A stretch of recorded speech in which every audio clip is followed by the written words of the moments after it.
Baik, shalom dan selamat siang. Salam sejahtera saudara-saudaraku yang dikasihi Tuhan yang dapat menyaksikan kegiatan ibadah, berdoa, dan belajar sekolah Sabat siang hari dari wilayah 11. Karena itu kami telah mempersiapkan satu pelajaran yang menarik yang akan disampaikan oleh hamba Tuhan Pendeta B. Panjaitan atau Pendeta Beres Panjaitan. Dan saat ini saudaraku yang dikasihi Tuhan, kita akan mulaikan acara ini. Dan acara ini juga adalah bagian daripada kita memohonkan berkat-berkat Tuhan, memohonkan pertolongan Tuhan melalui doa bersama kita nanti di akhir daripada session ini. Oleh karena itu kami mengundang kehadiran saudara-saudara semua untuk tetap standby atau tetap mengikuti pelajaran yang akan disiapkan dan akan disampaikan oleh hamba Tuhan Pendeta Panjaitan. Saudara-saudaraku, kiranya Tuhan memberkati kita, dan untuk memulaikan acara ini, mari kita mendengarkan satu lagu pujian pembuka yang akan disampaikan oleh operator. Tapi sebelumnya kita berdoa dalam hati untuk mengundang Roh Kudus.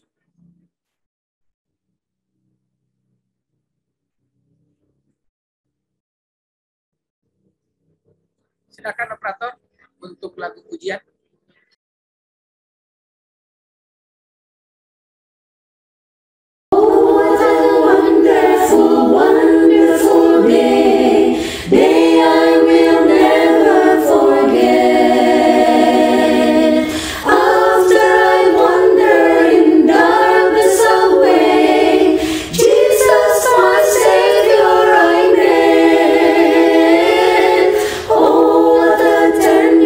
Compare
Mari kita tundukkan kepala, kita berdoa. Terpujilah Engkau Tuhan Bapa kami yang penuh kasih, yang telah memberkati kami sepanjang hidup kami, bahkan di siang hari ini ya Tuhan.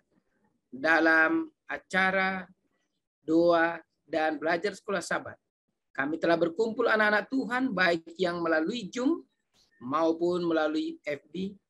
Biarlah kiranya berkat Tuhan boleh memberkati kami, dan juga curahan Roh Kudus-Mu mengurapi hamba-Mu, Pendeta Panjaitan, yang akan menyampaikan firman Tuhan. Biarlah kiranya apa yang disampaikan oleh hamba-Mu ini akan memberikan kekuatan baru bagi kami, dan kami semakin hari semakin dekat kepadamu.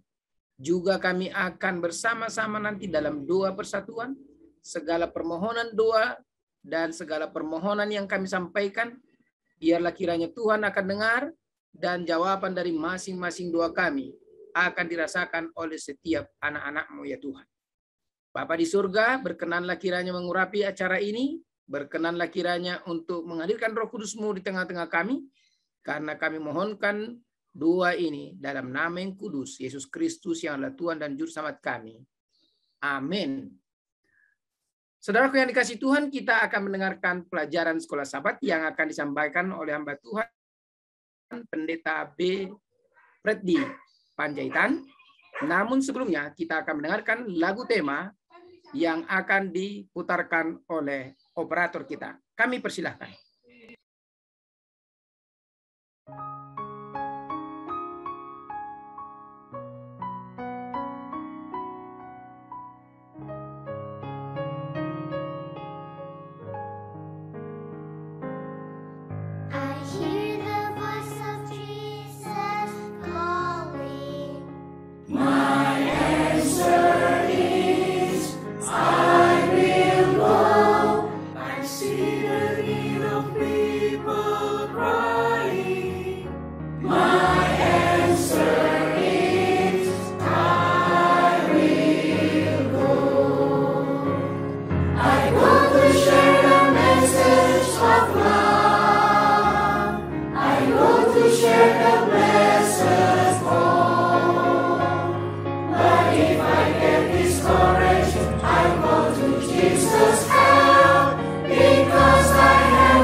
Terima kasih untuk lagu pujian yang sudah dibawakan oleh Jemaat Tamrin, dan juga terima kasih untuk lagu pujian pembuka tadi yang dibawakan oleh beberapa ibu-ibu pendeta.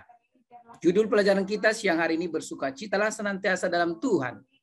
Kita berikan kesempatan ini kepada hamba Tuhan, Pendeta B. Freddy Panjaitan. Kami berikan waktu ini. Silakan Pendeta. Baik, Shalom Jala Horas kepada kita semua. Umat Tuhan yang ada di Zoom, demikian juga yang ada di YouTube, demikian juga yang ada di Facebook. Terpujilah Tuhan, pada kesempatan dalam suasana pandemik, kita masih diberikan waktu untuk bersekutu dengan Tuhan, mempelajari firman Tuhan, mendengarkan firman Tuhan, bahkan berdoa, menaikkan pujian. Sehingga dengan demikian kehidupan kita walaupun dalam suasana pandemik, kita tetap diberikan kekuatan untuk menjalani kehidupan yang saat ini yang dipercayakan Tuhan kepada kita.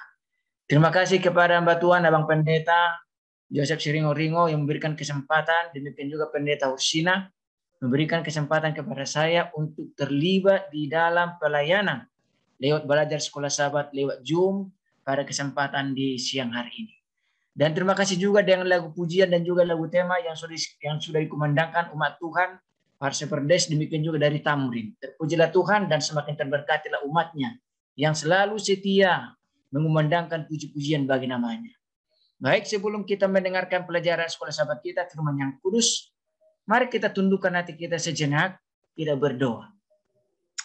Bapa di sorga, Yesus Kristus Tuhan Juru Selamat kami, ya Roh Suci yang kudus. Kami mau mendengarkan sabda-Mu. Bersabdalah Engkau Tuhan dengan kepenuhan Roh-Mu yang kudus, yang mengurapi hati dan pikiran kami teristiwa hamba-Mu, sehingga bisa berkata-kata seturut dengan kehendak Tuhan. Terima kasih Tuhan, dalam nama Yesus kami berdoa, haleluya. Amin.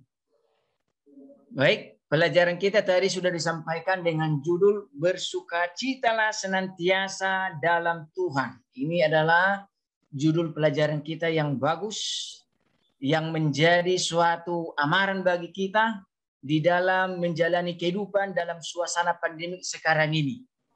Oleh karena dalam suasana pandemi sekarang ini ada begitu banyak orang-orang, mungkin bisa saja salah satu di antara kita orang itu yang bersedih oleh karena dalam suasana pandemi ini. Tetapi dengan firman Tuhan pada kesempatan di siang hari ini kita diingatkan, bersukacitalah dalam Tuhan.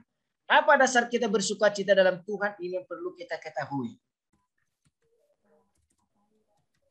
Dalam Kamus Bahasa Indonesia, kata bersukacita yang berarti bersuka hati, bergirang hati. Itulah sebabnya dikatakan di sini, bersukacitalah senantiasa dalam Tuhan, bersuka hatilah dalam Tuhan. Di dalam pelajaran kita hari Kamis ada dibuat ilustrasi mengenai Google Maps, demikian juga atau GPS. Saudaraku berkati Tuhan, di zaman kita sekarang ini kita bersyukur dengan kecanggihan teknologi ada Google Maps yang bisa menuntun kita sampai ke tujuan yang mana belum pernah kita ke tempat itu. Dan itu yang saya alami dengan pelayanan yang baru yang kami awali 2 tahun yang lalu di Jemaat Bukit Sion. Ada jemaat kita di perumahan Citra Indah City yang ada di Cibubur Timur. Di sana ada satu keluarga jemaat kita, keluarga muda.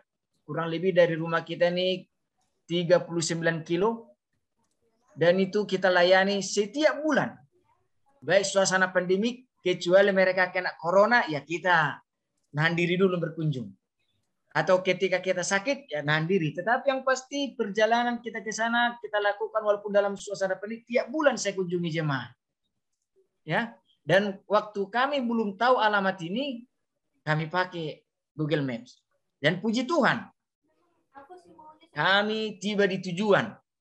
Kami tiba di tempat dengan selamat dan tanpa keliru. Kenapa bisa sampai di tujuan? Oleh karena kita mengikuti alamat yang disampaikan oleh jemaat yang bersangkutan. Ya. Tapi ada kalanya sudah berkati Tuhan ketika kita salah mengetik atau salah membuat alamat, bisa juga kita keliru. Ya, bisa juga kita nyasar. Dan kita nyasar oleh karena tidak sesuai dengan alamat yang dituju kita buat di alamat Google Maps tersebut. Saudaraku berkati Tuhan, ada kutipan firman Tuhan di dalam buku Alfa dan Omega, jilid yang ke-6, di dalam halaman 319. Mohon maaf saya tidak tampilkan di layar. 319 dikatakan dalam paragraf yang ketiga, Tuhan tidak dapat berbuat sesuatu untuk memulihkan manusia sampai manusia itu mengaku kelemahannya dan menyerahkan dirinya ke bawah pengawasan Tuhan. Saudaraku yang diberkati Tuhan, Bapak Ibu yang dikasih oleh Kristus, para pemirsa yang dikasih Tuhan. Kita bisa sampai di tujuan, kita bisa bersuka hati dalam Tuhan ketika kita terfokus kepada Tuhan. Hidup kita terfokus kepada Tuhan. Ya. Itulah sebabnya Rasul Paulus katakan di dalam Filipi pasal 4 ayat 4. Bersukacitalah senantiasa dalam Tuhan. Sekali lagi kukatakan bersukacitalah. Bila mana kita pelajari lebih jauh dalam buku Alfa dan Omega, Paulus menulis ini dalam suasana dia terpenjara di kota Roma. Saudaraku berkati Tuhan, di dalam penjara, dalam penyiksaan atau teraniaya yang dialami oleh Rasul Paulus, Paulus masih berusaha menyempatkan dirinya menulis dan menulis surat-surat kepada sidang-sidang, termasuk di dalam Filipi ini. Itulah sebabnya dikatakan di sini, meskipun Paulus sedang dalam tahanan penjara di Roma, Paulus tidak putus asa. Sebagai gantinya, nada kemenangan berseru di seluruh surat yang ditulisnya dari kepada sidang-sidang. Bersukacitalah senantiasa dalam Tuhan. Sekali lagi katakan bersukacitalah. Alfa Omega jilid 7 halaman 40. Ya. Saudaraku berkati Tuhan, Bapak Ibu yang dikasihi oleh Kristus, Rasul Paulus di dalam perjalanan kehidupannya luar biasa. Ya. Walaupun dia terpidana, walaupun dia teraniaya, dia tetap bergantung kepada Tuhan. Dan memang sudah berkati Tuhan, kalau kita belajar lebih jauh sekolah sahabat kita, Paulus juga ada juga rasa kegelisahannya secara manusia. Ada juga kekhawatiran secara manusia. Tetapi dengan firman Tuhan, dengan pengalamannya kepada Tuhan, dia serahkan kepada Tuhan. Itulah sebabnya Bapak Ibu dikasih oleh Tuhan, di dalam kemanusiaan kita ini sama seperti dikatakan dalam Matius pasal yang ke-26 ayat 41-42. Berjaga-jaga dan berdoalah. Roh memang penurut, tapi daging lemah. Saudaraku berkati Tuhan, secara kedagingan kita manusia ini dengan ada kesulitan, kesusahan, pergumulan, sukacita tidak bisa ada pada kita. Kebahagiaan jauh dari kita. Tetapi dengan adanya firman Tuhan, sebagaimana tadi kutipan di dalam buku Alfa dan Omega, jilid yang ke-6, halaman 319, paragraf yang ke-3. Tuhan tidak dapat berbuat sesuatu kepada kita kecuali kita mau berserah kepada Tuhan. Oleh karena itu, Bapak Ibu yang dikasihi oleh Kristus, apapun pergumulan kita, apapun kesusahan kita, tetaplah bersuka hati kepada Tuhan. Arahkanlah hati dan pikiranmu kepada Tuhan. Berserahlah kepada Tuhan. Sehingga Tuhan yang akan bertindak, menolong, membantu, menopang. Sehingga apapun kesulitan itu dapat kita lalui dengan suka hati di dalam Tuhan. Saudaraku berkati Tuhan, waktu kami melayani di Tanjung Priuk, di jemaat Nurmelambai, kurang lebih kira-kira 3 tahun yang lalu, tepat hari Minggu kami melayani. Saya melayani ke Tambun, ada di sana jemaat kita.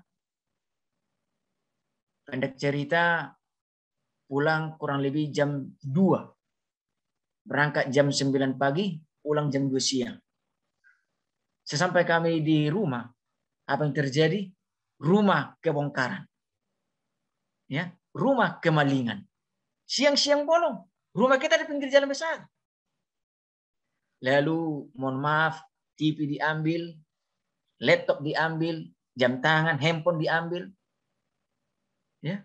Secara manusia sudah berkati Tuhan, ada kesedihan. Tuhan, saya pergi melayani loh. Bukan main-main. Bukan jalan-jalan ke mall, bukan jalan-jalan ke pantai, bukan. Saya pergi ke rumah jemaatmu.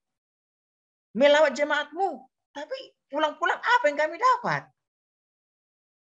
Ya, secara manusia kita ada kedagingan untuk bersungut, untuk tidak bersuka cita. Tetapi kembali kepada firman Tuhan, karena firman Tuhan memberikan kekuatan kepada kita, ya, segala perkara dapat kutanggung dan Dia memberikan kekuatan kepada. Dan puji Tuhan, kita tidak berlarut dalam kesedihan itu. Dan puji Tuhan, beberapa minggu kemudian lebih daripada yang hilang kita dapatkan, ya, lebih daripada yang hilang dapat kita dapatkan, diberikan. Kenapa saudara berkati Tuhan? Karena sukacita kita di dalam Tuhan tetap berfokus kepada Tuhan. Pergumulan kita, permasalahan kita, kesusahan kita, kesedihan kita fokuskan kepada Tuhan, bukan kepada kesedihan itu. Ya, kita bawa segala kesusahan, kesedihan kepada Tuhan sehingga kita dimampukan melewati. Oleh karena itu, Bapak Ibu, saudara-saudara berkati Tuhan, sahabat-sahabat rohani yang ada di Zoom, di Facebook, dan juga YouTube, mari yang pemberi jalan firman Tuhan walaupun dalam suasana pandemi, biarlah bersuka hati kita tetap di dalam Tuhan. Kita minta kuasa kepada Tuhan agar kita dimampukan menjadi umat Tuhan yang tetap bersuka cita di dalam hari-hari walaupun silih berganti duri-duri menggerogoti kehidupan kita. Terima kasih, demikian yang bisa sampaikan. Tuhan memberkati. Baik, terima kasih Pastor sudah menyampaikan dengan terang kepada kita pekabaran bersukacitalah senantiasa di dalam Tuhan. Saatnya kita akan masuk ke dalam diskusi dan mungkin tentu saudara-saudara ada pertanyaan. Namun sebelumnya kami ingatkan bahwa siang ini kita juga ada namanya doa persatuan. Dan saya sudah mencoba memberikan chatting kepada Ibu Siska, Om Raymond, Ibu Pendeta Simbolon, dan Pendeta Franz untuk bersedia. Karena itu, kalau saudara-saudara punya permohonan, silakan disampaikan kepada kita lewat chat, ataupun nanti kami berikan kesempatan untuk menyampaikan secara langsung. Karena itu, sekarang kita akan tiba untuk berdiskusi. Mungkin ada pertanyaan-pertanyaan yang saudara ingin sampaikan, silakan. Boleh melambaikan tangan begini, atau boleh raise hand, atau boleh menulisnya di chat room kita. Kalau ada, silakan. Kami berikan kesempatan. Ibu Elvira, silakan langsung saja. Mikrofonnya dibuka. Selamat siang, Pendeta Ringo. Selamat siang, Ibu Elvira. Aku bertanya kepada Pendeta Panjaitan. Ya, Bu. Silakan, Ibu. Selamat siang, Pak Panjaitan. Di sini dikatakan Tuhan sudah dekat. Kapan Tuhan datang? Suami saya baru meninggal 40 hari yang lalu. Saya ingin ketemu jika Tuhan Yesus datang nanti. Terima kasih. Silakan, Pastor. Langsung. Baik, terima kasih, Bu. Terima kasih, Ibu Elvira Dumais. Secara pribadi dan keluarga kami ucapkan turut berduka cita dengan diizinkan Tuhan beliau mendahului kita. Baik, kapan Tuhan datang? Memang Bapak Ibu Elvira, kedatangan Tuhan secara umum tidak diberitahu secara pas tanggalnya. Bahkan secara pribadi pun tidak dikasih tahu kepada kita masing-masing. Tetapi kapan datang Tuhan kepada saya? Menurut pengamatan saya, ketika saya sudah meninggal, itulah terakhir hidup saya, dan disitulah Tuhan datang kepada saya. Apakah saya ke surga atau tidak? Nah, itulah sebabnya karena hidup kita tidak tahu, ya. Tuhan katakan dalam Matius pasal 3 ayat 2, bertobatlah karena kerajaan surga sudah dekat. Kalau kita sudah meninggal, itulah kerajaan Tuhan terakhir, itulah kerajaan Tuhan bagi kita. Yang kedua, apa yang sudah dipelajari kemarin di dalam hari Minggu, ya, hari Minggu. Hari Senin, ya. Di dalam 2 Petrus 3 ayat 9, ya, dikatakan Tuhan tidak lalai menepati janjinya, tetapi Ia sabar terhadap kamu, supaya tak satu pun binasa. Karena itu bertobatlah. Nah, Di dalam ayat ini sering saya sampaikan kepada jemaat. Kenapa saya diizinkan Tuhan hidup sampai sekarang? Ada dua. Ada dua. Yang pertama, secara pribadi, kenapa Tuhan izinkan saya hidup secara pribadi? Ada hal-hal yang perlu saya perbaiki di dalam diri saya. Karena Tuhan tidak ingin kita binasa, bahkan masuk neraka. Jadi diperpanjang hidup bagi saya. Karena Tuhan ingin kita mengoreksi diri kita hari demi hari. Maka dikatakan di dalam Matius pasal 32, bertobatlah karena akan surga dekat. Yang kedua, kenapa dikatakan diberikan kesempatan kepada kita supaya tidak binasa? Secara umum. Kenapa Tuhan berikan hidup kepada saya? Secara umum. Karena ada tugas pelayanan. Tugas tanggung jawab yang harus saya kerjakan. Yang harus kita kerjakan. Sehingga hidup kita diperpanjang. Sama seperti Elia. Ya, sama seperti Elia. Bila mana kita baca di dalam pelajaran di dalam buku Alfa dan Omega di halaman 407, Elia di dalam hidupnya dia minta meninggal. Tuhan, biarlah aku mati. Tetapi Tuhan tidak izinkan. Kenapa? Karena ada proyek besar yang harus dikerjakan. Yaitu menyampaikan kabar Injil, menobatkan jiwa-jiwa, mengingatkan jiwa-jiwa untuk berjalan lurus seturut firman Tuhan. Jadi, kapan Tuhan datang? Ketika kalau secara pribadi, ketika saya meninggal, itulah kedatangan Tuhan bagi saya. Ya. Karena tidak lagi waktu untuk bertobat di situ. Itulah terakhir, ya. Tetapi secara umum, nanti kita tunggu kedatangannya. Terima kasih. Amin. Terima kasih, Pastor. Di sini ada penasihat kita, Pendeta Sony Kapitan, ada juga para tua-tua jemaat. Kalau ada yang memberikan pandangan atau masukan, kami berikan kesempatan. Mungkin penasihat kita ada juga sedikit tambahkan. Silakan, Pastor, kalau berkenan. Baik, terima kasih hamba Tuhan, Amang Pendeta Jeringo. Ya. Terima kasih Lai Pendeta B. Panjaitan dan khususnya Ibu Elvira Dumais, ya. Salam kenal Ibu yang rajin selalu ikuti pelajaran Alkitab Sekolah Sahabat. Amin. Dan teman-teman yang lain yang terkasih. Oh, saya lihat teman saya ini dari satu kampung, Bapak Simon Kikau juga ini, beliau punya pandangan pasti ada.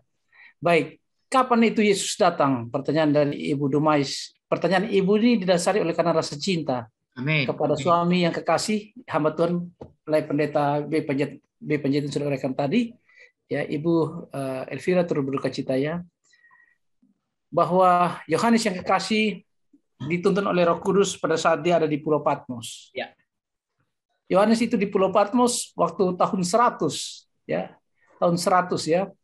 Saya sudah tarik Masehi, pulau yang tandus, pulau buangan, ya, istilahnya dia dibuang ke sana atau melalui metode penawanan. Dan Yohanes ini tanda kutip secara lahiriah kita tahu bahwa dia sudah mati atau meninggal dunia, ya, sama seperti suami daripada Ibu Elvira atau saudara kita yang lain punya orang-orang yang kita cintai yang diizinkan Tuhan untuk beristirahat dari jerih lelah lebih dahulu dari kita yang saat ini kita masih hidup ini. Yohanes katakan, Ibu, dituliskan dalam Wahyu pasal yang ke-22 ayat yang ke-7, ayat yang ke-12 dan ayat yang ke-20, sama kalimatnya. Ya, aku datang segera, ya.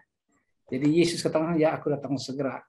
Jadi Yohanes, Ibu, lama sekali, ya, tahun 100, kita sekarang tahun 2021, ya. Tapi itulah iman orang saleh, istilahnya, ada lagu Sion itu, Bu. Ya. Tapi Yohanes punya keyakinan dalam iman bahwa dia tuliskan dituntun oleh Roh Kudus menjadi kekuatan iman bagi diri dia pribadi walaupun dia di Pulau Patmos, ya, tapi dia dikuatkan dengan pernyataan bahwa Yesus datang segera. Hal yang sama, tahun berganti, generasi berganti, ya, sampai kita saat ini Ibu Elvira khususnya punya pengalaman duka cita baru 40 hari, ya, berpisah dengan suami kekasih, suami tercinta. Boleh jadi ada teman-teman yang lain di Zoom ini atau di Facebook yang juga ada peristiwa duka cita di keluarganya. Jadi pastikanlah iman kita tetap kuat, tetap setia. Seperti hamba Tuhan Pendeta B. Panjaitan, Satu tambahan lagi di judul sekolah sahabat kita ini, tuliskan bersukacitalah senantiasa dalam Tuhan. Ini tentunya sudah diambil dari ayat Alkitab yang narasumber kita, hamba Tuhan Lai Pendeta B. Panjaitan sudah uraikan tadi. Jadi arti daripada bersukacitalah senantiasa Ibu Elvira dan teman-teman, dan bagi saya Sony Kapitan, artinya tetaplah kuat dalam imanmu. Itu terjemahan yang lain. Jadi, terima kasih. Mungkin ada tambahan yang lain. Tuhan berkati. Terima kasih Pendeta Kapitan yang sudah menambahkan. Ya. Ada mungkin respon dari Ibu Elvira? Mungkin ada sesuatu yang mau disampaikan lagi? Mau sampaikan Pendeta, boleh? Silakan. Oke. Pak Simon dulu. Oke, jadi begini nih Pendeta. Ya. Saya tertarik nih, bersukacitalah dalam segala hal. Ya, bahkan Yakobus bilang itu menjadi satu keuntungan. Ya, bagi orang yang mengalami berbagai-bagai pencobaan. Anggaplah sebagai satu keuntungan. Saudara-saudara, kalau kita berpikir demikian, tentu orang akan bilang ini orang nggak benar nih. Bagaimana orang dalam keadaan susah disuruh kita bersukacita? Anggaplah sebagai satu keuntungan. Wah, luar biasa nih Tuhan nih. Seperti apa Tuhan kita? Namun demikian yang Tuhan tuntut daripada kita. Namun saya sedikit mau menanggapi dulu apa yang disampaikan Ibu Elvira kepada kita ya. Memang hal ini sering ditanya oleh saudara-saudara kita, bahkan saudara dekat kita. Ya, mereka biasanya mereka mengutip di dalam 2 Petrus 3 ayat 3 sampai 4. Dikatakan akan ada pengejek-pengejek di akhir zaman. Saudara-saudara, apa yang mereka ejek? Mereka bilang, apa yang kamu tunggu-tunggu? Sudah dari dahulu kala, sampai sekarang Tuhan tidak datang-datang. Wah, kalau kita hadapi begitu, tentu ini membuat lemah iman kita kan. Mana kedatangannya? Kok kita tunggu-tunggu Tuhan tidak datang-datang juga? Ya Ibu Elvira, ya kira-kira begitu ya. Ibu Elvira mungkin baru tinggalkan suami belum lama ya, maaf ya. Namun kami yang sudah mengalami ditinggalkan oleh orang tua tentu merasa lama. Sehingga ada orang mencoba mengganggu iman kita. Ya akhirnya dianggap sejak dahulu, bahkan nenek moyang kita. Sampai sekarang tidak datang-datang juga. Kemarin saya sempat bertanya, saya bilang, sampai ada perkataan yang ditulis di dalam buku Ibrani itu. Kok dari dulu hamba-hamba Tuhan, orang-orang beriman, sekalipun iman mereka teruji, namun apa yang mereka harapkan tidak datang juga. Saudara-saudara, kadang-kadang ini timbul, membuat kita lemah. Tuhan janji kok belum datang. Ini orang-orang yang udah mati lama, ya Daud, ya Nuh, ya orang-orang setia. Iman mereka setia, namun belum datang-datang juga. Saudara-saudara, saya tertarik apa yang dikatakan oleh Habakuk. Ya di dalam Habakuk 2 ayat 3 dibilang begini. Sebab, sebentar, sebelum masuk ke Habakuk 2 ayat 3, saya pakai dulu ya 2 Petrus 3 ayat 9 ya. Tadi dia bilang Tuhan sabar ya. Semua orang selamat. Ya, itu memang betul. Itu ya kita harus akui. Namun dia bilang di dalam Habakuk 2 ayat 3, dia bilang sebab penglihatan itu masih menanti. Saudara-saudara, saatnya, tetapi ia bersegera ya menuju kesudahan dengan tidak menipu. Saudara-saudara, ini Allah kita bukan penipu. Nantikan itu.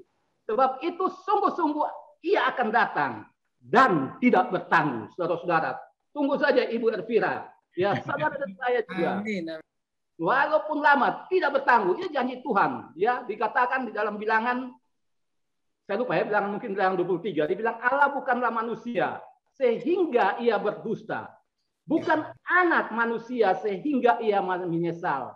Masakan ia berfirman tidak menepatinya. Saudara-saudara, ya ini kadang-kadang memang kita hadapi di dunia hal-hal demikian ini bisa merusak iman kita sehingga kita ragu akan kedatangan Tuhan. Ya, akhirnya kita seperti lima gadis bijak dan yang bodoh ini sehingga akhirnya kita tertinggal. Namun saya mau sampaikan kita harus teguh. Ini janji Tuhan.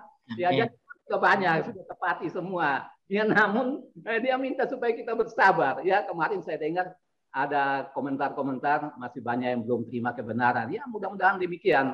Namun Nyonya White bilang kalau Tuhan mau datang, dia datang juga ya. Jadi artinya kita siap-siap aja. Mungkin dari situ, dari saya itu saja Pendeta. Saya tambahkan. Terima kasih Pendeta. Terima kasih Om Simon Kikau. Jadi ini satu hal yang sangat menyenangkan untuk kita berdiskusi bersama.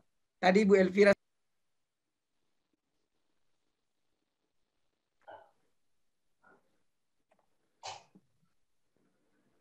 Terima kasih Pak Ringo. Pendeta Ringo, saya sangat terberkati hari ini karena Saya selalu bersuka cita walaupun masih 40 hari.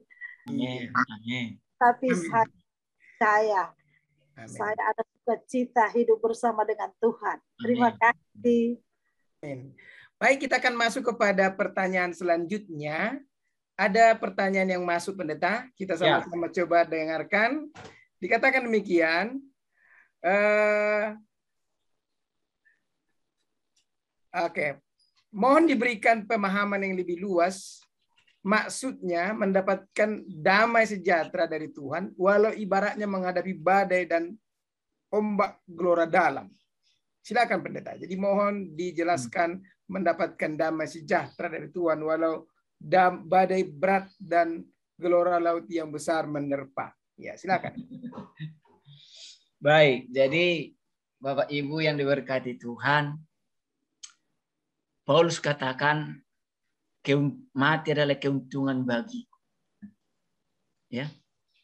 Tentu Paulus katakan ini tidak lepas daripada ketergantungannya kepada Tuhan. Ya. Ketergantungannya kepada Tuhan. Hidup ini kasih karunia Tuhan. Itulah sebabnya kesadaran kita akan kebutuhan akan Tuhan, kesadaran kita akan ketergantungan kita akan Tuhan sangat dibutuhkan. Dan itu harus kita sadari. Sehingga seperti apa yang ditanyakan, gelora pun, ombak pun, duri-duri tajam pun, bahkan kematian sekalipun datang kepada kita, kita bisa tetap dalam Tuhan. Bisa tetap dalam Tuhan. Sama seperti kalau kita baca cerita tentang riwayat Adam Smith, ketika dia dibakar hidup-hidup, dia bernyanyi, bukan menangis dia. Lagunya, Tuhan selalu pimpin aku pada jalan yang lurus. Dia bernyanyi sementara api sedang berkobar untuk melenyapkan dirinya, menghanguskan dirinya. Kenapa? Karena pengenalan akan Tuhan. Walaupun api sudah mulai menyala, yang siap untuk menghanguskan dirinya. Tetapi dia tidak menangis. Ya. Kenapa? Kembali pengenalan atau bersuka hati dalam Tuhan. Karena silang kembali, hidup ini kasih karena Tuhan. Pemberian Tuhan. Dan kalaupun kembali kepada Tuhan, silakan. Itulah sebabnya kita harus siap sedia. Kebagian kita orang Kristen teristimewa, orang Advent. Saya sering sampaikan kepada jemaat dimanapun saya menggembalakan. Mulai dari Kalimantan kami menggembalakan 10 tahun sampai sekarang. Sudah saya katakan, sesungguhnya umat Advent adalah umat yang paling berbahagia di dunia ini. Kenapa?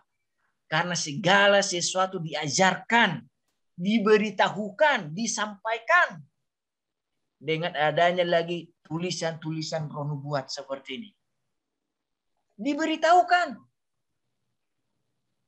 Sehingga tidak ada alasan sesungguhnya bagi kita tidak siap sedia dan tidak bersedia menghadapi segala sesuatu. Termasuk, mohon maaf, Ibu Elvira, kematian. Karena kalau kita baca di dalam 2 Samuel pasal 14 semua manusia akan mengalami kematian. Itulah saya katakan kepada istri saya. Kalau saya meninggal, jangan menangis seperti orang tidak percaya kepada Tuhan. Karena kematian itu sudah bagian dari kehidupan. Tapi kapan itu datang, terserah Tuhan. Tapi persiapkan dirimu. Hidup benar dalam firman yang kudus. Itu yang penting. Terima kasih.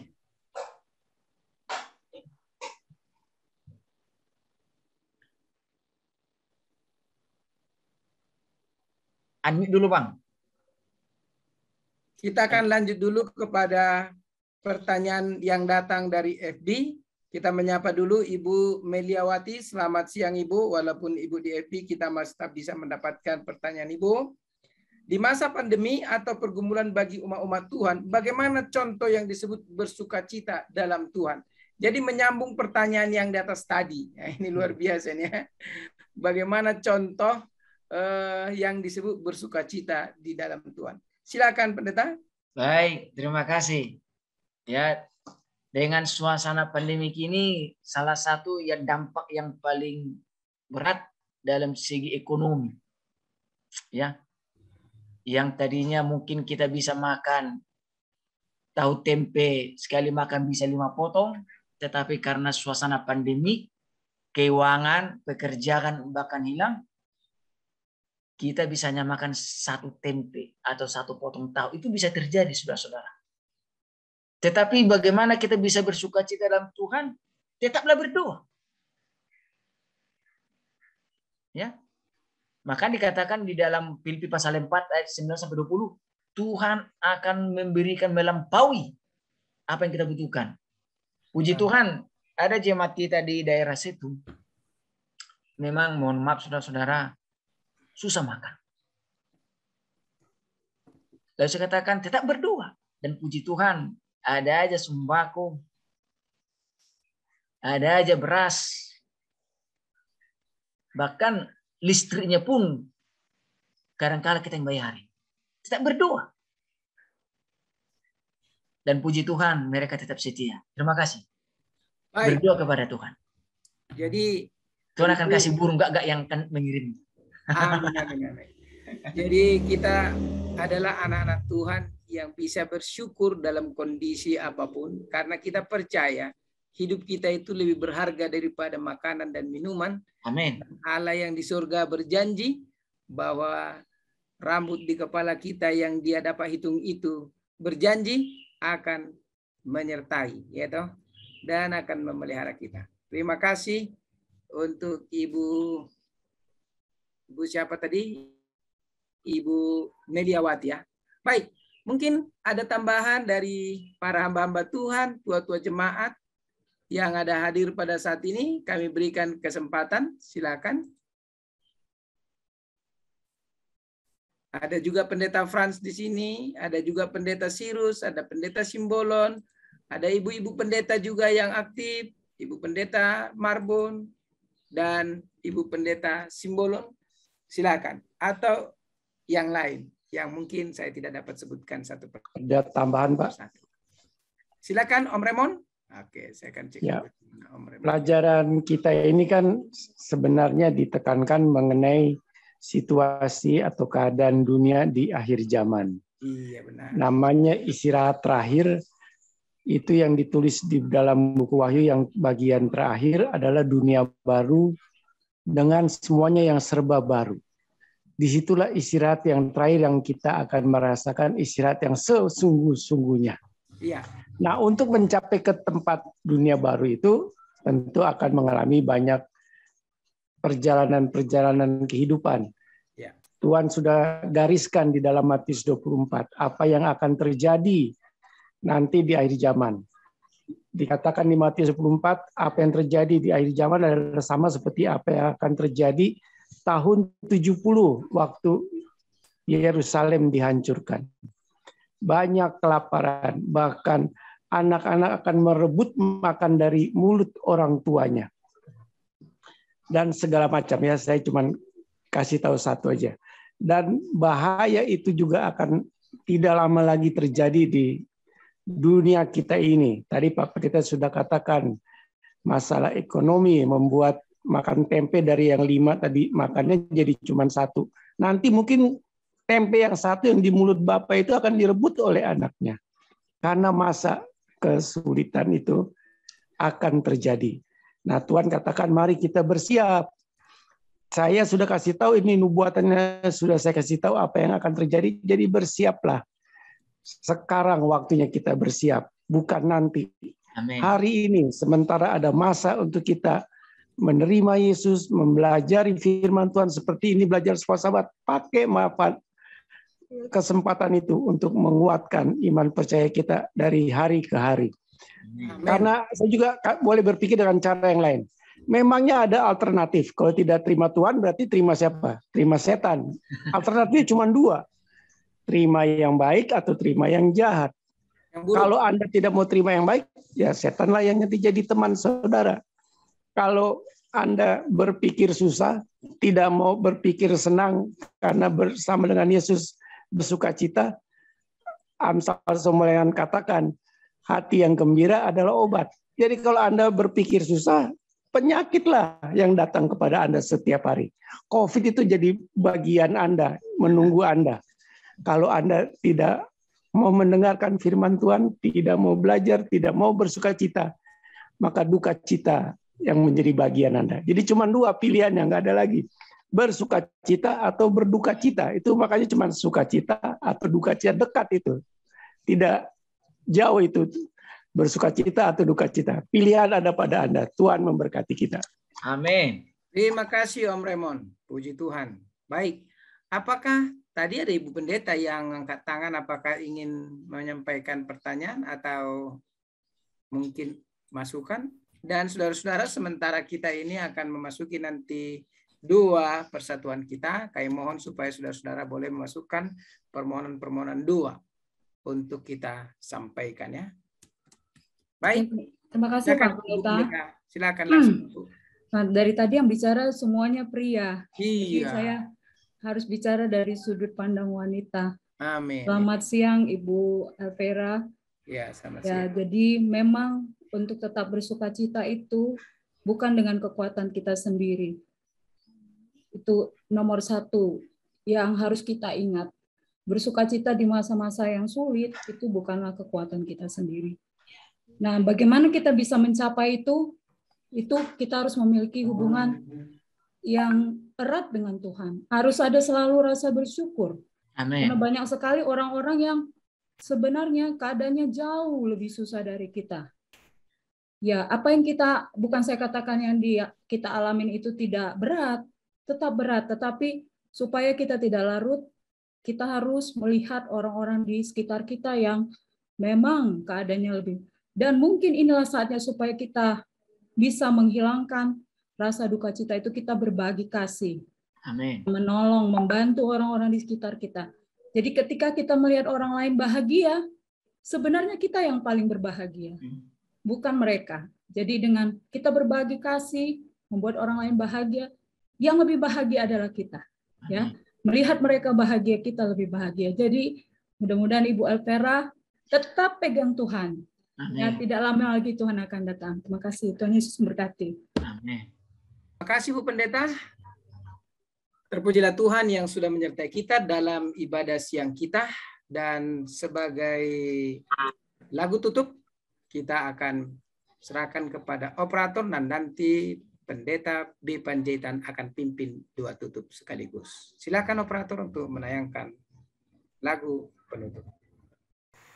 Ada satu salib di bukit Golgota, satu langgam siksa dan hina. Pada salib itu tergantunglah Yesus.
Baik, kita akan berdoa tutup yang disampaikan oleh hamba Tuhan Pendeta Panjaitan. Kami berikan waktu ini. Kita satukan hati kita berdoa. Segala hormat, kepujian, kemuliaan bagi nama-Mu yang kudus. Bapa kami yang bersemayam di dalam kerajaan sorga, Yesus Kristus Tuhan Juru Selamat kami yang mati di kayu salib oleh karena kasih-Mu kepada kami. Ya Roh Suci yang kudus yang selalu menginsafkan kami untuk berjalan di jalan yang lurus.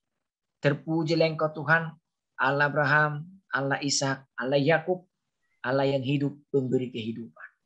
Kami sudah mengikuti kebaktian pembelajaran sekolah Sabat lewat Zoom. Oleh karena itu biarlah kiranya semua apa yang kami pelajari, Tuhan meteraikan itu.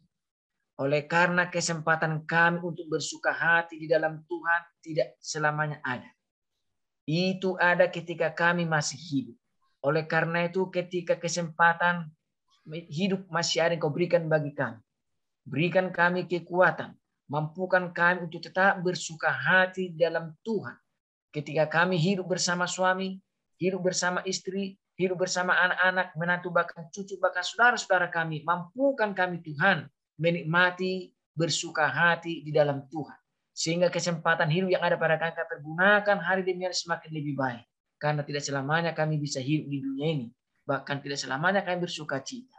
Tuhan, mampukan kami sebagai umat-Mu, umat yang selalu bersuka cita, yang selalu bersuka hati, bergirang hati di dalam Tuhan. Dengan penuhi kami dengan kuasa Roh Kudus.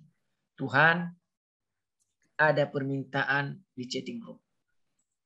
Hamba Tuhan, Pendeta Frandev, Depok Jaya, yang akan melangsungkan kebaktian kebangunan rohani tanggal 3 Oktober, yang akan dimulai tanggal 3 Oktober. Tuhan campur tangan, memberkati seluruh para panitia, para pembicara, seluruh anggota jemaat, bahkan para simpatisan anggota KPA, agar mereka semua terlibat dan bahkan membuka hati dan bahkan banyak jiwa-jiwa yang dituntun mengenalkan Tuhan, bahkan menerima Engkau sebagai Tuhan dan Juru Selamat.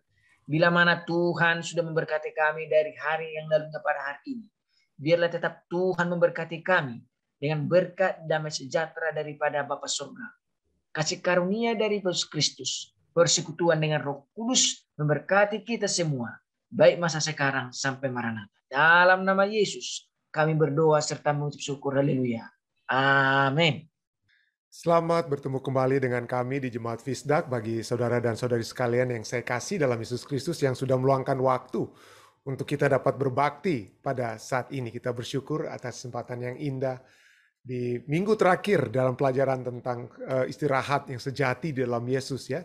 Ini adalah pelajaran di minggu terakhir, kita tetap dapat memperoleh kekuatan untuk melihat bagaimana sesungguhnya istirahat itu dapat terjadi di dalam kehidupan kita saat ini. Bahkan pada saat kita diizinkan Tuhan untuk tidur sementara atau mati sementara, istirahat pun tetap dapat menjadi bagian kita. Itulah yang kita pelajari pada saat ini. Baik, saudara-saudara sekalian, seperti biasa, kita akan mempelajari pelajaran sekolah Sabat yang pada malam hari ini, waktu Amerika tentunya.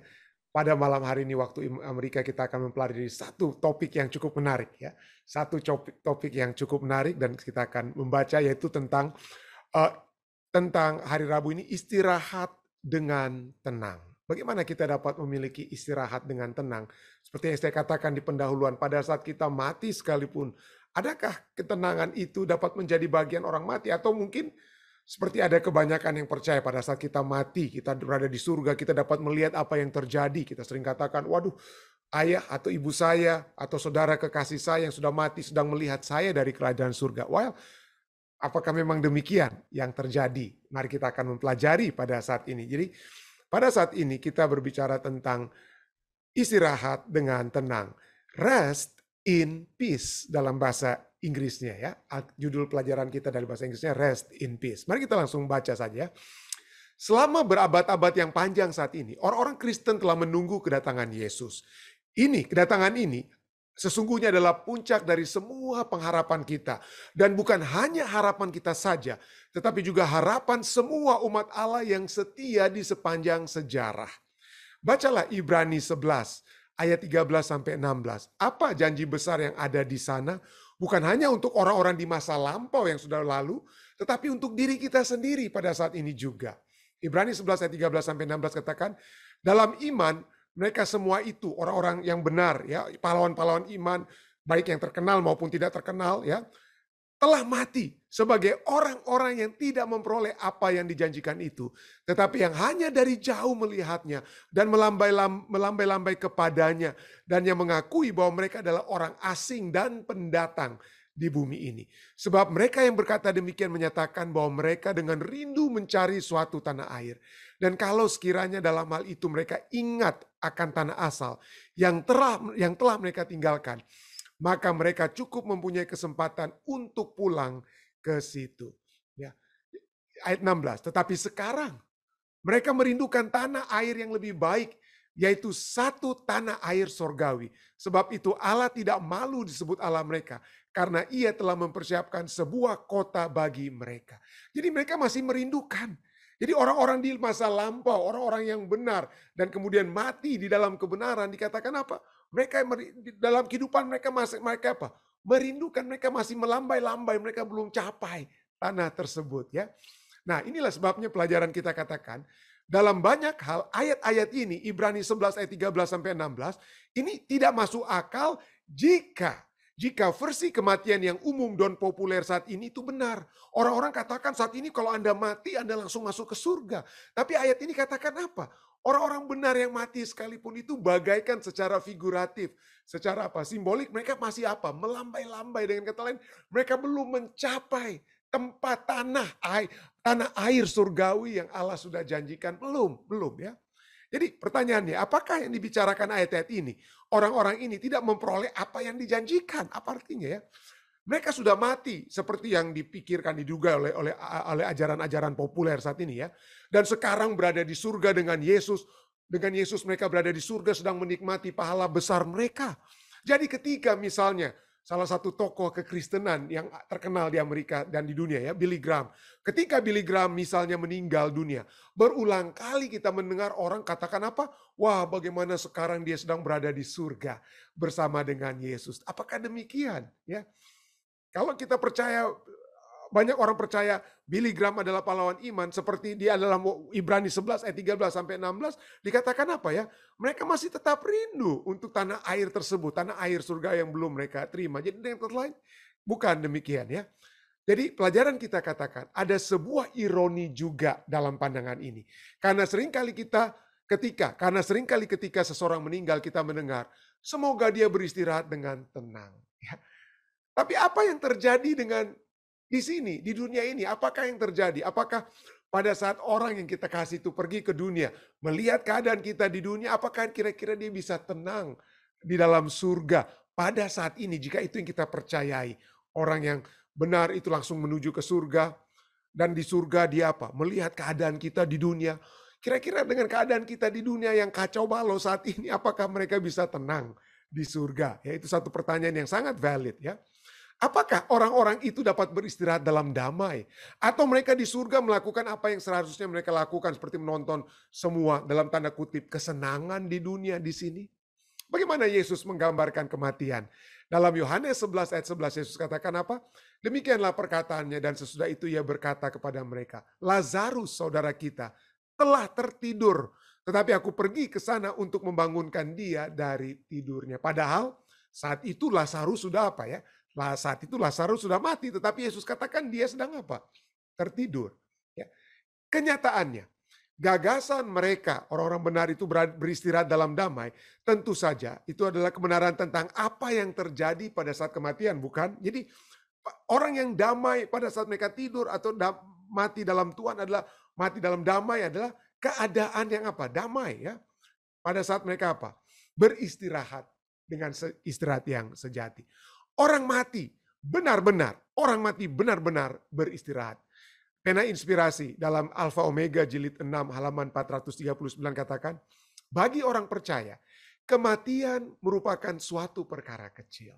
Bagi orang percaya, kematian itu hanyalah merupakan suatu perkara kecil. Kristus berbicara tentang itu seakan-akan hal itu hanya sesaat. Sesungguhnya, Yesus katakan, barang siapa menuruti firman-Ku, ia tidak akan mengalami maut. Ia tidak akan mengalami maut sampai selama-lamanya. Jadi bagi orang Kristen, kematian hanyalah tidur saja. Suatu ketenangan dan kegelapan. Pada saat saudara dan saya tidur, kita tidak rasa apa-apa. Pas kita bangun, wah, sudah apa? Sudah pagi. Ya, kita tidak rasa apa-apa.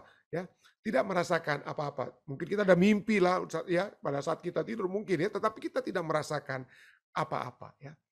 Jadi, hidup terlindung dengan Kristus dalam Allah. Dan apabila Kristus yang adalah hidup kita menyatakan dirinya kelak saat dia datang kedua kali, kamu pun akan menyatakan diri bersama dia dalam kemuliaan. Yohanes 8 ayat 51, 52, Kolose 3 ayat 4. Dan itu dikutip dari Alfa dan Omega jilid 6 halaman 439. Yesus membandingkan kondisi seseorang antara kematian dan kebangkitan pagi dengan tidur dan keadaan yang tidak apa. Tidak sadar dalam Yohanes 11 ayat 11 sampai 14. Nanti kita akan lihat juga ayat ini ya. Tetapi Yesus juga menekankan bahwa baik yang diselamatkan maupun yang terhilang akan menerima. Baik orang yang dibenarkan menerima keselamatan maupun orang yang menolak keselamatan dan akan hilang. Mereka akan menerima upah mereka setelah kebangkitan mereka. Yohanes 5 ayat 28 dan 29. Yesus menyoroti perlunya persiapan untuk kematian. Kita harus selalu bersiap. Ya, entah Anda orang tua, orang muda, anak-anak sekalipun, kita tidak tahu. Ya, Daud sendiri, Raja Daud, Rasul, sebelum dia menjadi raja, dia katakan kepada Yonatan, sahabatnya, dia katakan apa? Kita itu hanya selangkah daripada maut. Ya, kita hanya selangkah daripada. Jadi perlu persiapan untuk kematian kapanpun itu datang. Penghiburan apa yang Anda dapatkan dari mengetahui bahwa orang yang Anda kasih yang telah meninggal memang sekarang dalam keadaan istirahat? Bagaimana kita dapat mengetahui? Jadi bahwa mereka dalam keadaan istirahat itu tentunya memberikan satu kelegaan pada kita. Ya, kenapa? Nanti kita akan lihat kenapa kalau kita mengetahui orang-orang yang kita kasih yang sudah meninggal, mereka betul-betul seperti tertidur, tidak tahu apa-apa, maka kita tidak memiliki beban. Ya, kita tidak memiliki beban dengan keadaan di dunia. Itulah sebabnya kita melihat bagaimana pelajaran kita pada saat ini menyatakan bahwa pada saat kita mati, kita bagaikan orang yang tertidur. Ya. Kita bagaikan orang yang beristirahat. Ya. Itulah sebabnya kalau Anda pergi ke banyak kuburan atau kalau orang yang meninggal di Facebook, biasanya apa? Wah, ada yang mengatakan, aduh ibu saya, ayah saya, kekasih saya, anak saya, ini dan itu meninggal. Biasanya orang langsung kata apa? RIP, ya, RIP, ya, rest in peace. Ya, requiescat in pace, bahasa Latinnya ya. Yang artinya rest, beristirahat di dalam apa? Beristirahat di dalam damai. Dan di dalam kota Roma ya, di kota Roma kami sempat melihat ada satu di katakom di bawah kota Roma, dan itu adalah katakom itu adalah di bawah yang digunakan di zaman abad-abad permulaan kekristenan. Pada saat orang-orang Kristen dianiaya, seringkali mereka menggunakan ruang gorong-gorong atau tunnel-tunnel di bawah tanah kota Roma itu sebagai tempat tinggal mereka. Karena mereka bersembunyi di situ, dan bukan itu saja, mereka juga dapat menggunakan itu tempat untuk mengubur orang, karena itu pada mulanya orang-orang Romawi ya kuno itu juga sudah membuat kuburan itu di bawah kota Roma. Itulah katakom itu. Selain tempat kuburan orang Roma, kemudian orang Kristen juga menggunakan itu sebagai tempat persembunyian. Dan bukan itu saja, pada saat mereka bersembunyi, seperti ya digambarkan oleh artis, artis ini menggambarkan apa yang terjadi di katakom di bawah kota Roma. Dan banyak katakombe itu adalah tempat kuburan itu, banyak tertulis seperti salah satu contoh ya. Dikatakan di sini Valeria, ada seorang yang bernama Valeria. Dia katakan dormit in pace. Dormit artinya apa? Beristirahat, tidur. Dormit artinya sleep. Sleep in peace, ya. Dormit in pace. Nah, ini bukan hanya karena apa yang tertulis di katakom, di kuburan-kuburan di bawah kota Roma, tetapi juga tertulis dalam Alkitab. Alkitab berbicara tentang apa ya? Diasosiasikan antara tertidur dan mati. Misalnya Mazmur 13 ayat 4 dikatakan, pandanglah kiranya, jawablah aku ya Tuhan Allahku, buatlah mataku bercahaya supaya jangan aku tertidur dan mati. Jadi diparalelkan. Tapi mungkin Anda katakan, oh mungkin ini pendeta bukan paralel, ini mungkin satu step dari orang tidur. Orang tua kan seringkali tertidur lalu kemudian dia dia mati. Oh, oke lah. Tapi mari kita lihat, ini bukan hanya berbicara tentang satu step dari satu step tertidur lalu kemudian mati, tetapi itu juga merupakan satu apa ya, paralelisme, satu persamaan. Misalnya ayat-ayat selanjutnya berbicara, bukan ayat selanjutnya, ayat-ayat Alkitab lainnya. Misalnya di dalam 1 Raja-Raja 2 ayat 10 dikatakan kemudian Daud mendapat perhentian bersama-sama nenek moyangnya dan ia dikuburkan di kota Daud. Bahasa Indonesia, Alkitab bahasa Indonesia dikatakan ia mendapatkan apa? Perhentian. Bahasa Inggrisnya untuk mendapatkan perhentian itu adalah and he rested and he slept. Dia tidur, dia beristirahat. Ya, dia tidur, dia beristirahat. Menggunakan dari kata Ibrani shachab, ya, to lie down. Ya, kita merebahkan diri seperti tertidur. Itu juga mendapatkan seperti orang yang mati, dia dibaringkan, berbaring, ya, diberbaring. Nah, kata berbaring atau tidur ini juga dapat digunakan misalnya pada saat orang berbaring, pada saat mereka melakukan hubungan badan, misalnya hubungan seksual, ya. Orang tidur, wah, saya tidur dengan istri saya. Alkitab katakan apa? Abraham tidur dengan istrinya ataupun Adam tidur dengan Hawa, maka lahirlah si Kain dan lahirlah Habil. Jadi digunakan kata apa ya? Bukan hanya kata mengenal, yada, tapi juga kata tidur. Syakab ini sering digunakan. Jadi misalnya, Kejadian 19 ayat 34 berbicara tentang 2 anak perempuan Lot yang lari keluar dari Sodom dan Gomora bersama-sama dengan Lot. Ibu mereka sudah mati. Lalu anak-anak ini durhaka sekali ya. Mereka pikir, oh siapa yang akan memberikan keturunan kepada kami? Akhirnya dibuatlah mabok ayah mereka. Ayah kandung mereka sendiri dibuat mabok. Lalu kemudian kakak yang tertua tidur dengan ayahnya. Lalu kemudian besoknya adiknya apa? Dibilang, oke, saya sudah tidur dengan ayah. Malam ini biarlah kita buat ayah kita mabuk lagi. Lalu engkau akan tidur dengan dia supaya kita menyambung keturunan dari ayah kita. Kejadian 19 ayat 34. Jadi digunakan kata apa? Syakaf di sini ya. Dan bukan hanya dalam hubungan badan, tapi kata syakaf juga ini juga digunakan dalam arti apa? Dalam arti kita tidur seperti kita tidur di malam hari. Misalnya Keluaran 22 ayat 27 katakan, sebab hanya itu saja penutup tubuhnya, itulah pemalut kulitnya. Pakai apakah ia pergi tidur? Syakaf. Jadi maka apabila ia berseru-seru padaku, aku akan mendengarnya, sebab aku ini pengasih. Jadi dengan kata lain, bahwa di dalam perjanjian lama, tidur itu menggunakan kata yang sama dengan apa? Menggunakan kata yang sama dengan orang yang mati. Ya, seperti dalam 1 Raja-Raja 2 ayat 10, Daud mendapat perhentian, Daud dibaringkan, Daud tertidur, ya. Daud tertidur, dengan kata lain dia apa? Dia mati. Tetapi mungkin Anda katakan, wah ini kurang terlalu jelas, pendeta.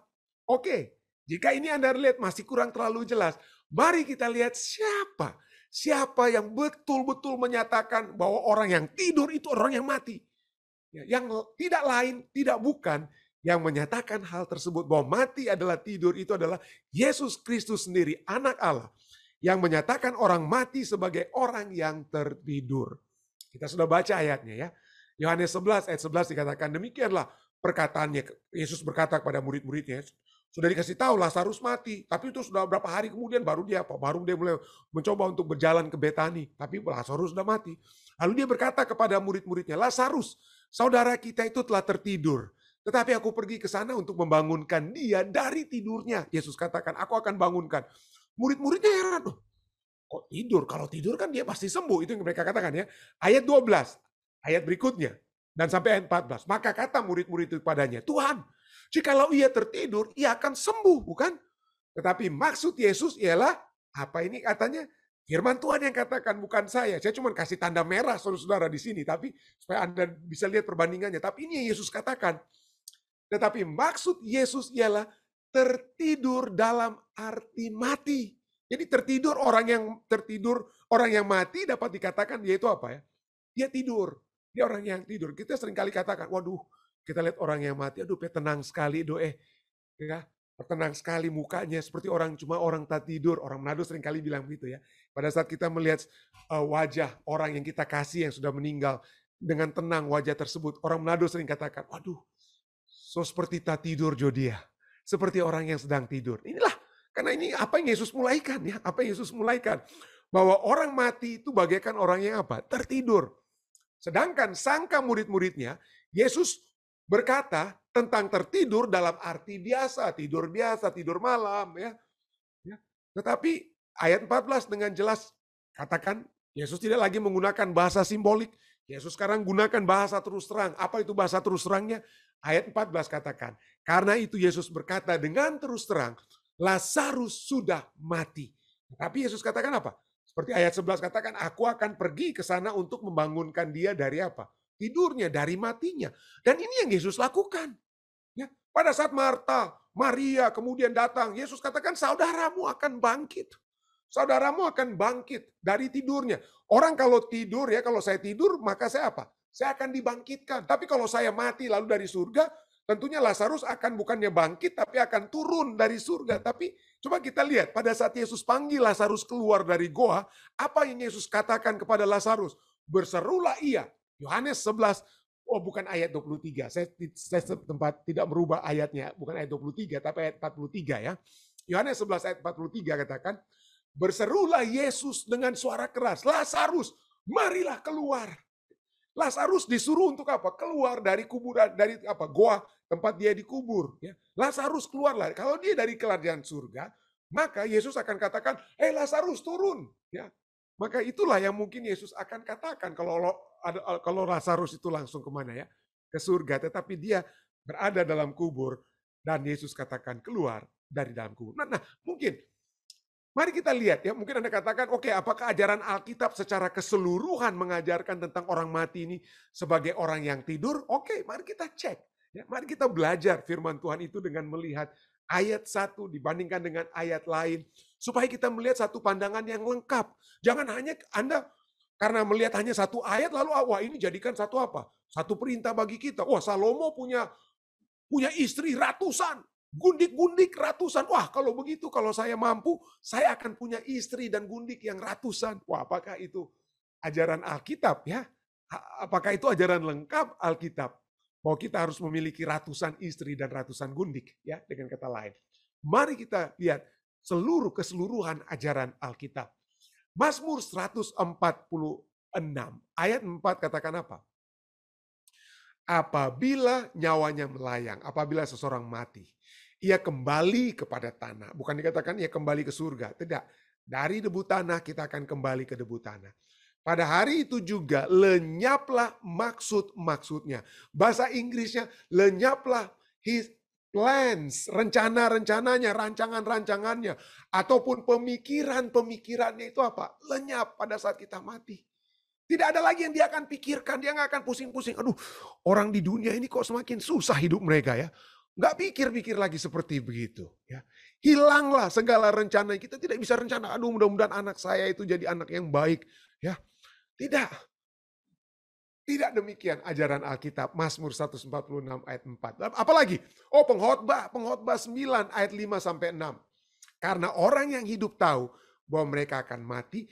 Tetapi orang yang mati tidak tahu apa-apa. Apa yang mereka ketahui, apa yang mereka tidak ketahui. Semuanya mereka tidak ketahui. Tidak ada upah lagi bagi mereka. Jadi kalau mereka mau usahakan, aduh mudah-mudahan mantan atau suami saya yang masih hidup, mudah-mudahan saya bisa bantu dia supaya dia jangan celaka. Ya, tidak ada lagi upahnya. Kalau dia berhasil atau tidak berhasil mencegah kecelakaan yang dapat terjadi kepada kekasih mereka yang ada dalam bumi. Kalau kita percaya mereka masuk ke surga. Jadi ayat ini katakan orang mati tidak tahu apa-apa, tidak ada upah lagi bagi mereka. Bahkan kenangan mereka sudah lenyap. Gak ada yang mereka ingat-ingat. Gak ada lagi yang mereka ingat-ingat pada saat mereka mati. Nah ini ayat 6, penting sekali ayat 6. Baik kasih mereka maupun kebencian dan kecemburuan mereka sudah lama hilang kalau kita mati. Kalau kita percaya pada saat saya mati, saya berada di surga, oke lah di surga saya nggak boleh membenci orang ya. Kebencian saya itu udah lama hilang lah ya. Kecemburuan saya, kecemburuan saya itu bisa saya hilang. Bagaimana dengan kasih? Di surga bukannya kita harus tetap mengasihi Tuhan.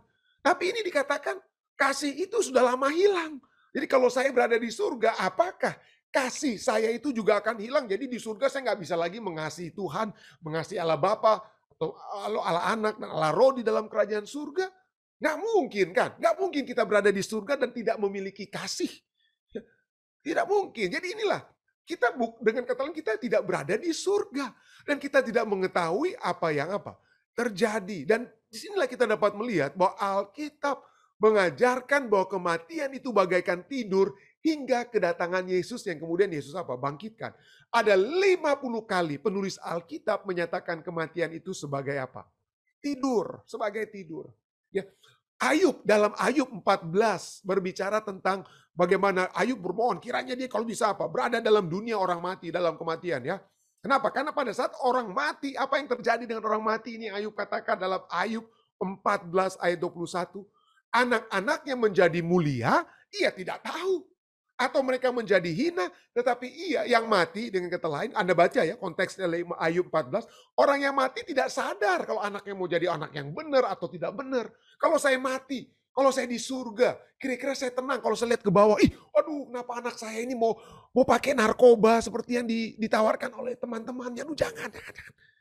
Stres saya di surga, saudara. Kalau saya mengetahui, oke lah kalau anak saya itu jadi orang, dengan kata lain, jadi manusia. Ya, saya mungkin senang. Tapi kalau dia nggak jadi manusia, dalam tanda kutip ya, nggak jadi orang, sedih kan saya di surga. Oke lah, mungkin aja bukan anak-anak ya. Kalau Anda seorang suami mati, ya Anda naik ke surga, lalu istri Anda, waduh, pas Anda lihat di dunia, waduh istri saya kawin lagi, oke lah mungkin mudah-mudahan ya supaya dia bisa bahagia. Tapi suaminya hantam dia terus. Saya nggak pernah sentuh istri saya, nggak pernah tempeleng dia atau apa. Tapi suami keduanya tempeleng dia terus. Sakit hati saya di surga kalau harus melihat hal seperti itu. Atau kalau misalnya istri yang mati, suami yang kawin lagi, lalu istri kedua daripada suaminya itu habiskan uang yang istrinya yang bekerja keras di dunia. Kira-kira dia di surga itu tenang nggak? Ya nggak tenang, saudara ya. Tidak ada damai. Tapi tentu saja, banyak orang yang menggunakan begitu banyak ayat-ayat, ya bukan begitu banyak, beberapa mungkin dapat saya katakan ya. Seakan-akan ayat-ayat ini menentang apa yang dikatakan dalam Mazmur 146, menentang apa yang dikatakan dalam Pengkhotbah 9, menentang apa yang ditulis dalam Ayub 14. Dan mereka katakan, saya percaya kalau saya mati, roh saya itu akan melayang-layang. Makanya kita ada film Casper, kita ada film ini, film itu, dan lain sebagainya. Yang menyatakan orang yang mati, keadaan mereka melayang-layang. Kenapa? Karena mereka masih hidup, pendeta. Apa buktinya? Misalnya ayat yang tertulis dalam 1 Tesalonika 5 ayat 10. Apa itu ayatnya? 1 Tesalonika 5 ayat 10 katakan, Yesus ya, yang sudah mati untuk kita, supaya entah kita berjaga-jaga, arti bahasa Inggrisnya, either when we are awake, artinya waktu kita masih hidup, entah kita tidur, ini tidur mati ya, entah kita hidup atau kita mati, kita hidup bersama-sama dengan dia. Jadi dengan kata orangnya, ini pendeta ini buktinya, orang mati pun itu akan terus hidup bersama-sama dengan apa? Dengan Yesus. Nah, kita lihat ya, apanya yang hidup? Apanya yang dianggap hidup, yang dinyatakan dari 1 Tesalonika 5 ayat 10? Apakah itu berbicara tentang keberadaan kehidupan saya, eksis saya tetap ada, saya tetap hidup, atau apanya yang hidup, yang tetap hidup pada saat kita mati? Ya.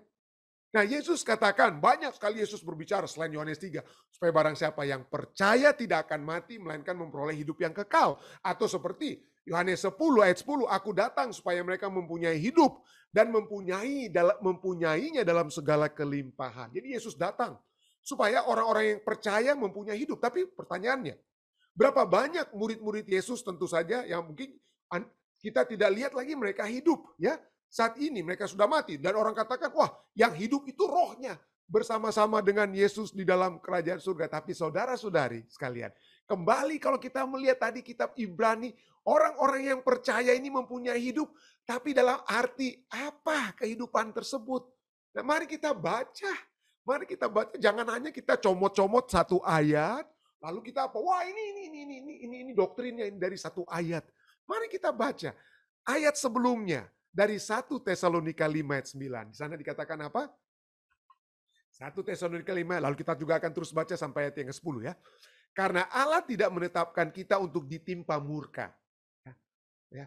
Tetapi untuk beroleh keselamatan oleh Yesus Kristus Tuhan kita yang sudah mati untuk kita, supaya entah kita berjaga-jaga, entah kita masih hidup, entah kita sudah mati, kita hidup bersama-sama dengan dia. Dengan kata keselamatan itu sudah tetap dijamin. Ini berbicara tentang apa? Tentang keselamatan. Ya, keselamatan itu telah apa ya?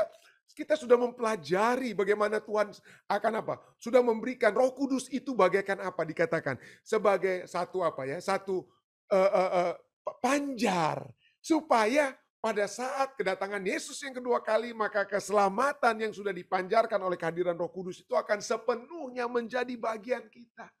Jadi ini berbicara bukan tentang keberadaan tubuh kita yang sementara, ya, tetapi apa? Berbicara tentang keselamatan, jaminan, assurance of salvation yang akan menjadi terus menjadi bagian kita. Entah kita masih hidup, entah kita sudah mati. Ini berbicara tentang keselamatan, bukan keberadaan tubuh saya. Supaya inilah, kalau kita memiliki pemahaman dari 1 Tesalonika 5 ayat 9 dan 10 secara lengkap, maka kita tidak melihat ayat Alkitab kok seakan-akan bertentangan satu dengan yang lain.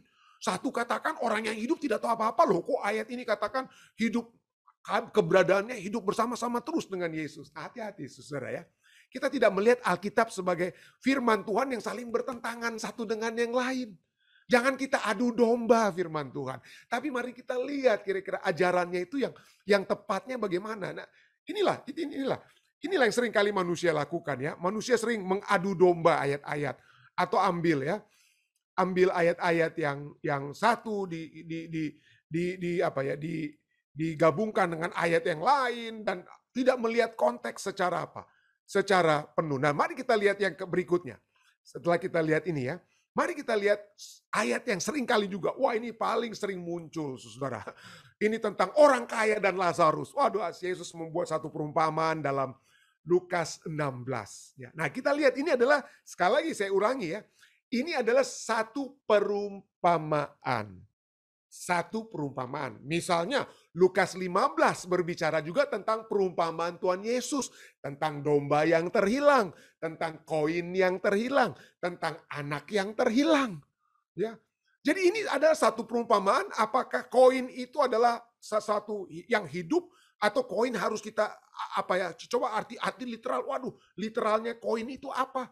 Domba itu arti literalnya itu apa? Jadi kita harus hati-hati melihat tujuan daripada perumpamaan. Apa tujuan perumpamaan?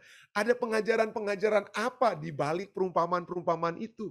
Jadi dengan kata lain, pada saat kita membaca perumpamaan, jangan kita langsung lompat, oh ini literal. Semuanya literal, apa yang terjadi itu akan apa? Ya betul-betul terjadi. Tapi coba, oke lah. Okelah kita melihat literal. Coba kita aplikasikan kalau memang ini betul-betul literal di dalam ayat-ayat ini. Lukas 16, ayat 19, ayat 31. Mari kita baca firman Tuhan ini ya. Ada seorang kaya yang selalu berpakaian jubah ungu dan kain halus, mewah ya. Wah, dia selalu seperti seakan-akan orang yang selalu diberkati. Dan di zaman Yesus orang kaya itu akan apa? Otomatis masuk surga. Kenapa? Karena dia mendapatkan berkat surga. Dan yang pemberi berkat itu Allah. Jadi kalau Anda kaya, Anda berarti orang yang diberkati Allah dan Anda pasti akan masuk surga. Kalau Anda orang miskin berarti Anda tidak punya iman, Anda tidak diberkati oleh Allah, maka Anda tidak akan masuk surga. Itu adalah pemahaman yang ada di pikiran orang-orang di zaman Yesus. Lalu kemudian Yesus memberikan perumpamaan ini yang mengagetkan karena dia putar kepercayaan tersebut. Ya, ada seorang kaya yang berpakaian jubah ungu dan kain halus. Setiap hari ia bersukaria dalam kemewahan. Dan ada seorang pengemis bernama Lazarus. Badannya penuh dengan borok, berbaring dekat pintu rumah orang kaya itu. Dan ia ingin menghilangkan laparnya dengan apa yang jatuh dari meja orang kaya tersebut. Nah, kalau ini literal, coba kalau kita lihat dari permulaan saja, kalau ini literal, apa mau ini orang kaya di bawah mejanya itu ada orang miskin yang apa ya, yang ambil apa, remah-remah makanan dari orang kaya, boro-boro masuk di bawah meja makan. Itu diusir, udah lama diusir dari luar pintu ya. Jadi hati-hati. Jangan kita langsung melihat segala sesuatunya ini secara literal ya. Jadi lihat, ia berbaring dekat pintu rumah orang kaya dan dengan apa yang jatuh dari meja orang kaya itu ya, malah anjing-anjing datang dan menjilat apa? Boroknya. Mari kita terus lihat.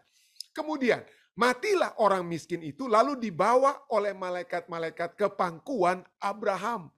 Jadi pertanyaannya, kalau semua orang mati sejak zamannya apa yang dikatakan oleh Yesus dalam perumpamaan ini, dari zaman Yesus sampai zaman sekarang ini, semua orang mati itu dibawa ke pangkuan Abraham.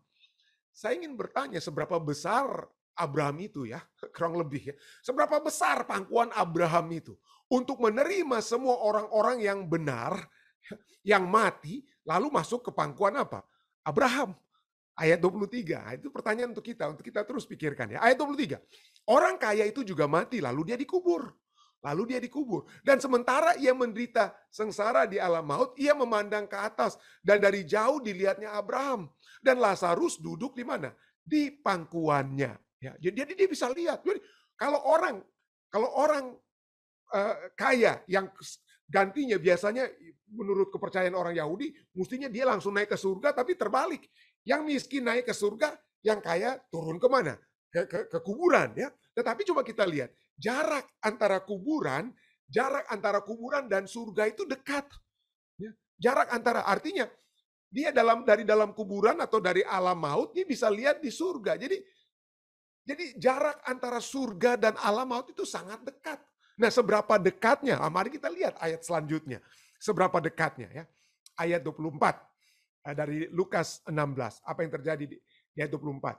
Lalu ia berseru, ya orang kaya kepada katanya orang kaya, Bapak Abraham, kasihanilah aku. Suruhlah Lazarus supaya ia mencelupkan ujung jarinya ke dalam air dan menyejukkan lidahku. Sebab aku sangat kesakitan dalam nyala api ini.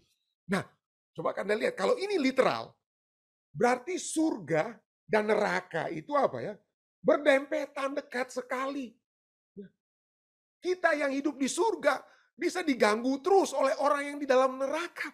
Diteriak-teriakin terus, kapan kita mau hidup tenang? Kalau orang-orang dalam neraka katakan, woi tolong pendeta Rantung, haus saya haus.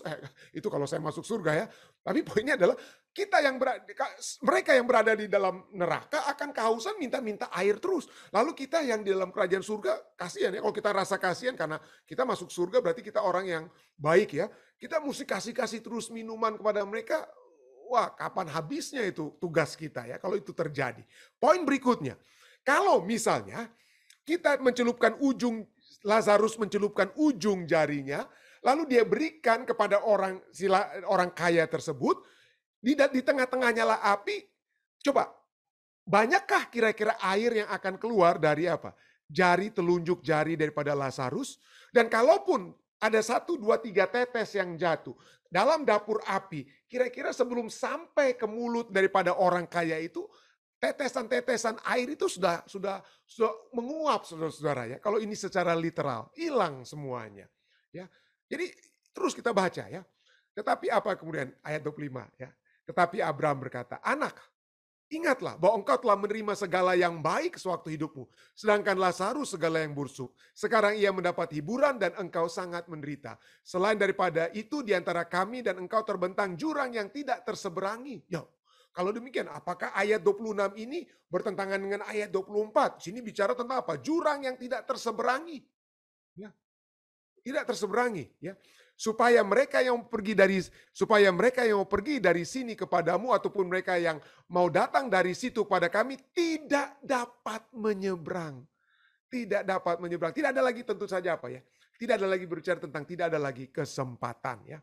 Lalu kemudian apa yang terjadi? Kesimpulannya pelajaran ini kemudian katakan, lalu kata orang itu, kalau demikian, jika aku tidak dapat minum.